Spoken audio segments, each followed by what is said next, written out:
नमस्कार, मैं हूं कीर्ति और आप देख रहे हैं एमटी न्यूज 24/7। नजर डालते हैं तमाम बड़ी खबरों की ओर। एमपी कांग्रेस को फिर बड़ा झटका लगा है। सागर जिले की सुर्खी से कांग्रेस के वरिष्ठ नेत्री व पूर्व विधायक पारुल साहू भाजपा में शामिल हुई। छिंदवाड़ा से भी जिला पंचायत उपाध्यक्ष अमित सक्सेना ने भी भारतीय जनता पार्टी का दामन थामा। प्रदेश भाजपा कार्यालय में मुख्यमंत्री डॉक्टर मोहन यादव ने पार्टी का दुपट्टा पहनाकर सदस्यता दिलवाई।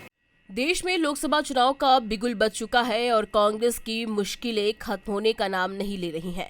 लगातार कांग्रेस के कार्यकर्ता और नेता पार्टी से अपना त्यागपत्र देकर भारतीय जनता पार्टी में शामिल हो रहे हैं। भारतीय जनता पार्टी ने दावा किया है कि अभी तक 2 लाख से ज्यादा कांग्रेस कार्यकर्ता बीजेपी में शामिल हो चुके हैं।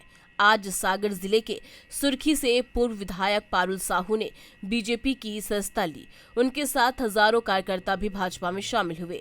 वहीं छिंदवाड़ा से भी जिला पंचायत उपाध्यक्ष अमित सक्सेना ने भी भारतीय जनता पार्टी का दामन थामा। प्रदेश भाजपा कार्यालय में मुख्यमंत्री डॉक्टर मोहन यादव, पूर्व मुख्यमंत्री शिवराज सिंह चौहान, ज्वाइनिंग टोली के अध्यक्ष नरोत्तम मिश्रा ने पार्टी का गमछा पहनाकर सभी को बीजेपी की सदस्यता दिलाई। विदिशा के सभी लोगों का माननीय मुख्यमंत्री मोहन यादव जी और शिवराज सिंह चौहान जी स्वागत करें। अंग वस्त्र पहनाकर आगे जी अनिल यादव जी और प्रेम सिंह ठाकुर जी पत्रकार की स्वागत। जैसा आपको मालूम है, छिंदवाड़ा का किला हिल रहा है और बह रहा है। अब छिंदवाड़ा के जिला पंचायत के उपाध्यक्ष अमित सक्सेना जी, उनके पिताजी मंत्री रहे, विधायक। वहीं मीडिया से चर्चा कर सीएम डॉक्टर मोहन यादव ने बताया कि कांग्रेस लगातार खाली होती जा रही है। राम मंदिर का न्योता ठुकराने के बाद कांग्रेस के नेताओं ने बड़ी भूल की है। कांग्रेस लगातार सिमटती जा रही है और भारतीय जनता पार्टी का परिवार बढ़ता जा रहा है।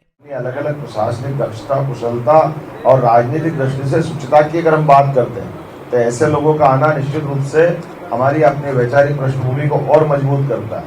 और 77 से लेकर 90 तक आप अमित जी के पापा स्वर्गीय बैजनाथ जी सक्सेना मंत्री भी रहे, विधायक भी रहे लंबे समय तक। और आप भी जिला पंचायत जीत रहे हैं, जिला पंचायत के उपाध्यक्ष। तो वोट कितने 20-20 हजार वोट से जिला पंचायत के जो सदस्य जीते, उनकी जमीन कितनी मजबूत होगी ये अपने आप पे बताती है। जोरदार अभिनंदन करें हमारे अमित जी का।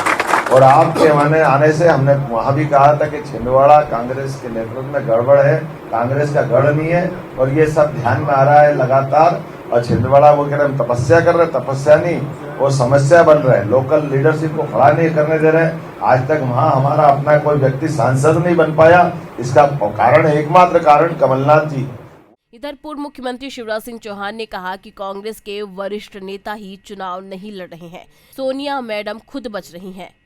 चुनाव लड़ने से उनको मालूम है कि उनकी हार तय है। प्रधानमंत्री नरेंद्र मोदी के नेतृत्व में देश विकसित हो रहा है। विकास की गति लगातार बढ़ रही है। इस बार फिर 400 पार भाजपा सरकार।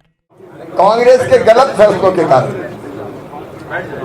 भगवान श्री राम की जन्मभूमि पर मंदिर में प्राण प्रतिष्ठा का निमंत्रण ठुकराना, धारा 370 हटाने का विरोध करना, एक नहीं ऐसे अनेकों फैसले जिसके कारण कांग्रेस के विचारवान मित्र आहत हैं और उनको लगता है कि अब ऐसी कांग्रेस में रहने का कोई फायदा नहीं है।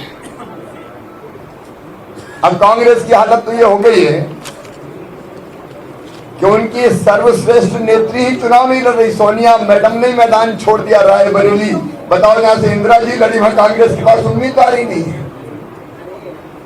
कांग्रेस के अधा पतन की पराकाष्ठा है ये। अमेठी में जहां राहुल बाबा चुनाव लड़ते थे, वही उम्मीदवार नहीं है। राहुल तो चले गए छोड़ छाड़ के, वहां से छोड़ के हम तो चले प्रदेश। अपने घर में ही कांग्रेस की जड़ें नहीं बची, क्योंकि कांग्रेस देश की जड़ों से नहीं जुड़ी।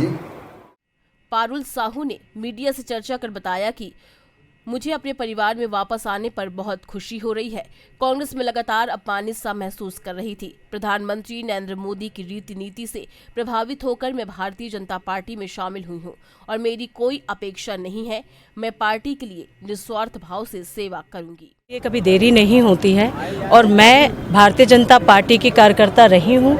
मेरे संस्कार भारतीय जनता पार्टी के संस्कार हैं और कांग्रेस पार्टी के संस्कार से, विचारधारा से मेरे संस्कार मैच नहीं करते हैं, तो मैं अपने परिवार में वापस आई हूँ। ऐसा माना जा रहा है कि आपके यहाँ कोई कार्रवाई हुई थी कांग्रेस की तरफ से, ऐसा कहा जा रहा है, इस वजह से दबाव था क्या? देखिए मैं अपनी इच्छा से और अपनी खुशी से अपने लोगों के बीच में आई हूँ। किसी भी तरह से मुझे लगता है पहले भी मैंने निर्णय लिए थे तो कुछ निर्णय गलत हो जाते हैं, लेकिन अपने परिवार में आने के बाद मुझे जो सुकून मिला है, मुझे खुशी है कि मैं अपने परिवार के लोगों के बीच में हूँ। छिंदवाड़ा से जिला पंचायत उपाध्यक्ष अमित सक्सेना ने भी भारतीय जनता पार्टी का दामन थामा और उन्होंने बताया कि कमलनाथ और नकुलनाथ लगातार कार्यकर्ताओं को अपमानित कर रहे हैं।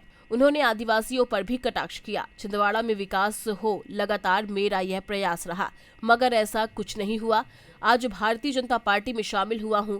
भारतीय जनता पार्टी की रीति नीति से प्रभावित होकर मेरे साथ सैकड़ों कार्यकर्ता भी शामिल हुए। जी के प्रति पूर्ण आदर है, आज भी, कल भी था, आज भी है। और लेकिन भारतीय जनता पार्टी की रीति नीति से प्रभावित होकर मैंने किस तरह का माहौल आप छिंदवाड़ा में देख रहे हैं? छिंदवाड़ा का माहौल परिवर्तन हो रहा है, पूरे देश में माहौल परिवर्तन हो रहा है। भारतीय जनता पार्टी चुनाव जीत रही है। अच्छा, कई लोग ये कह रहे हैं कि कमलनाथ जी तो ठीक है जैसा कि आपने कहा, लेकिन नकुलनाथ जी के साथ आप लोग सेटल नहीं हो पा रहे हैं। नहीं, ऐसा कोई बात नहीं है। ऐसी मेरे मामले में ऐसी कोई बात नहीं है। लगातार भारतीय जनता पार्टी का परिवार बढ़ता जा रहा है और कांग्रेस से सिमटती जा रही है। अब आने वाले चुनाव में देखा जाएगा कि किसकी जीत होती है। EMT न्यूज के लिए धर्मेंद्र साहू की रिपोर्ट।